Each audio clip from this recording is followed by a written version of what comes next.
Bagja pamiarsa tepang dangu de sareng mamang dina dongeng Sunda carpon-carpon anu dimuat di majalah Mangle kiwari ku mamang dibacakeun mudah-mudahan sing janten panglipur kalbu pang beberah kanu mana sing janten hiburan marah sing janten nostalgia kapala wargi sadayana anu sa umuran jeung mamang anu bakal sok ngupingkeun dongeng-dongeng Sunda tina radio. Gitu aja badayanya. Judulna anu ngilu di jalan karangan Pupu Zia. Mangga kaparayun sadayana.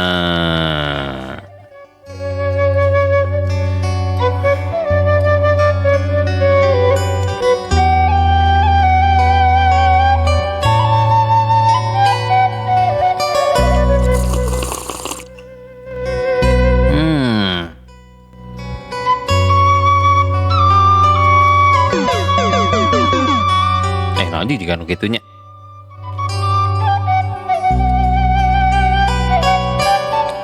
Jalan begi pungkal pengkol sakapeung nanjak sakampeng mudun kalan-kalan aya lempengna arah ringis laju mobil tuluy di launan asa karasa geuman di jalan teh komo mun pareng ngareret kagigir kakayon-kakayon anu ngabeleg-beg asa harirup tur ngararudag bulu punduk mimiti pating sariak kermicen ka keung ragamang leungeun kenca teh nyetel lagu tina CD anu aya dina mobil panon mah terus manco deui ka jalan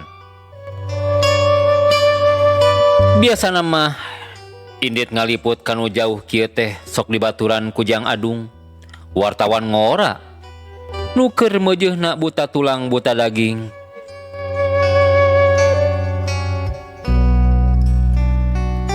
hitung-hitung ngalap ilmu ti seniman cenah pokna teh keun cenah da bisa jadi wartawan foto oge bosen tuh ngaliput di dalam kotaan wae mah pokna deui ari ayeuna manehna teh teu bisa maturan geus janjian isuk-isuk rek dijemput ngadadak ngabolaikeun da ngagibrig paranas tiris cenah teu pira gara-gara subuhna nonton bola aya-aya wae nya sidik erek tugas atuh kapaksa we kuring teh indit sorangan da wartawan lain mah geus kagok tugas ka tempat anu sejen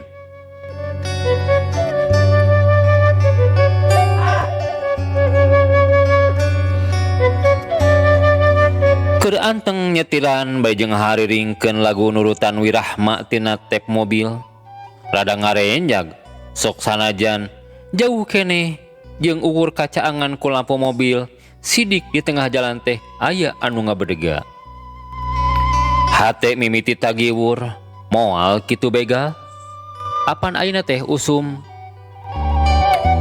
jeung ceuyah-ceuyahna aya niat hayang malikeun deui mobil tapi bingung parkirna da jalanna teh heureut tungtungna mah maksakeun maneh we maju lalaunan geus rada deukeut ka tembong anu ngajanteng teh pangawakan awewe.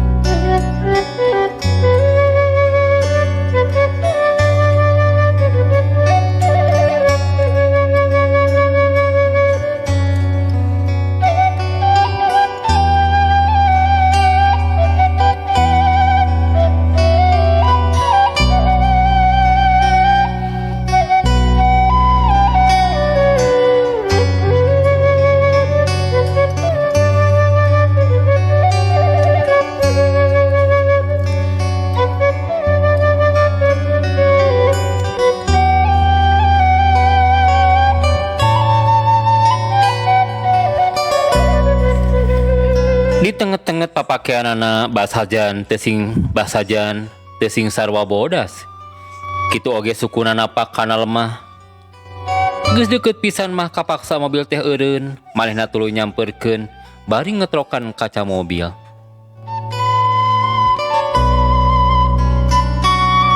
punten tiasa ngiring ka payun abdi kawengian di jalan pokna teh Teu kanembalan angguran tuluy luak lieu kalitu ka dieu.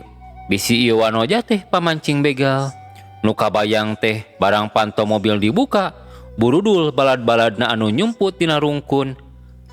Ngaraponan tur ngarebut harta banda katut mobil kuring. Leung mun teu ngaguna sika awak. Apan begal mah kabejakeun luas maehan. Sanggeus aya dina lawang panto mobil, aya niat rek tuluy maju ngan dipikir-pikir deui, bet karunya oge bisi nya eta anu keur butuh. Lahaw lawai kuring ngamanggakeun bari mukakeun kunci panto. Tuluy mele isyarat ka manehna sangkan asup. Samemeh asup keur jaga-jaga kuring geus ngorongkong kana beusi kunci setir. Sanggeus asup jeung eueuh kajadian naon mah kakarek ngarasa jongjon. Punten pisan Bapak, abdi teh kumaha wantun? Pokna rengkuh bari jeung kadenge logat urang lembur pasisiana teh. Abdi teh kawengian di jalan. Ceuk eta wanoja deui.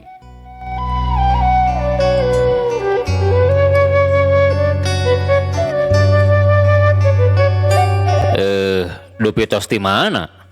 Sedang bade ka mana nya teh wengi-wengi kieu aya di dieu? Cekeng. Sok sanajan teu apal ngaran lembur-lemburna. Bade mulih karompok di Sindang Kasih. Lemburna saarah sareng ieu mobil. Pokna deui. Nembe teh sasab di jalan. Sasab. Geurentes hate teh. Teu dipikiran jeung teu papanjangan najan aya kacuriga oge. Niat nangan hiji nulung ka nu butuh nalangkan nu susah. Bari jeung tetep awas tur taki-taki bisi aya kajadian anu teu dipiharep. Gede geuning lembur eta wanoja teh. Imahna pernaheun pisan sisi jalan. Reg mobil eureun sisi jalan. Teu lila manehna ami turun bari jeung teu poho ngomong. Antosan sakedap rek ngawartosan pun Bapak heula. Pokna bari jeung tuluy ngaleos mukakeun pager.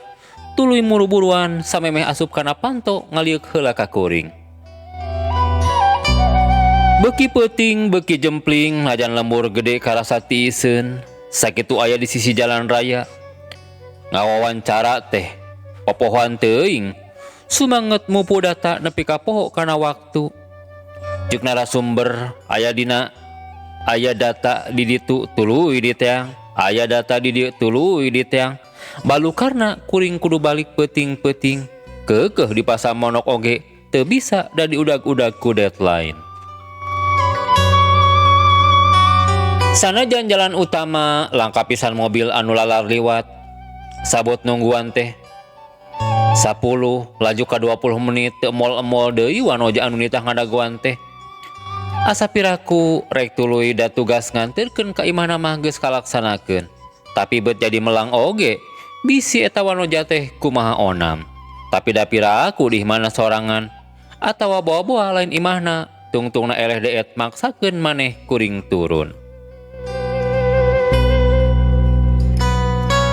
Nepi kaburuan imah rada ngarenjak barang ningali aya anu ngagaya bag tina suhunan. Meureun kalung gede pikir teh. Sanggeus keketrok sababaraha kali kakarek tembong aya nu muka hordeng anu di lapisan tralis ti jero aya anu nyarangkeun heula ka kuring anu aya di luar. Sanggeus sidik mah sigana tuluy mukakeun panto. Pribumi anu keur lulungu teh tembong kerung, kuring sorangan jadi samar pola.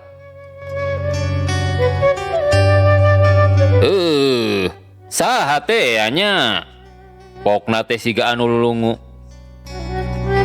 Bingung pijawabeun danajan dibere nyaho oge tetep moal apaleun. Abdi teh nembe ngajajapri ni, tapi nembe teh tos kalebet ti payun sareng mewarang ngantosan.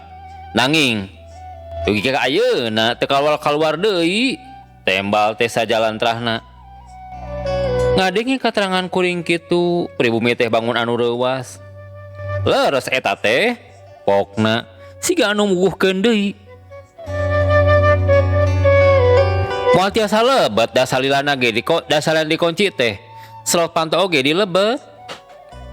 Kuring anu malik kerung tapi da sumuhun kuring anu malik anger. Anger badayanya hampura ye. Kuring anu malik kerung tapi da sumuhun leres. Cekeng teh bari jeung rada ragu-ragu. Tuh, itu nu aya dina foto. Cekeng teh bari jeung nunjuk kana foto ngagantung dina tembok anu kabeneran ka tembong tina lawang panto. Paroman anu tadina bingung tur kerung teh kasilih ku sedih kingkin. Numawi pun anak teh tos 40 dinten langkung teu kapendak laratanana. Pokna alum tos dipilari ka mana kamendi woleh teu aya laratanana. Akang mah saacan ningali kawuran jeung jasada mah moal woleh teu diarep-arep. Tungtungna uplek ngobrol nyaritakeun si budak awewena. Cikal anu keur meujeuhna murag bulu bitis karesepna ulin ka ditu ka dieu teu bisa dicarek. Nepi ka pamungkasanana ulina teu balik deui nepi ka ayeuna. Teu lilajol pamajikanana nanya-nanya kumaha-kumahana. Salakina teu terus terang kalah tuluy ngakukeun yen kuring teh budak babaturanana anu kapeutingan di jalan rek ngilu ngendong. Kuring jadi teu bisa kukumaha disebutkeun nu rek ngilu ngendong teh. Tungtungna mah kapaksa ngendong, dipikir-pikir mah rek balik oge sieun ku kajadian anu cikeneh karandapan. Isukna samemeh mulang pribumi lalakina nuhun-nuhunan bari jeung harewos rek tuluy dipaluruh ka daerah anu kukuring mimiti mawa anakna teh. Aya niat rek tuluy diliput ngan asa teu wasa ku pribumi anu keur nandangan lara.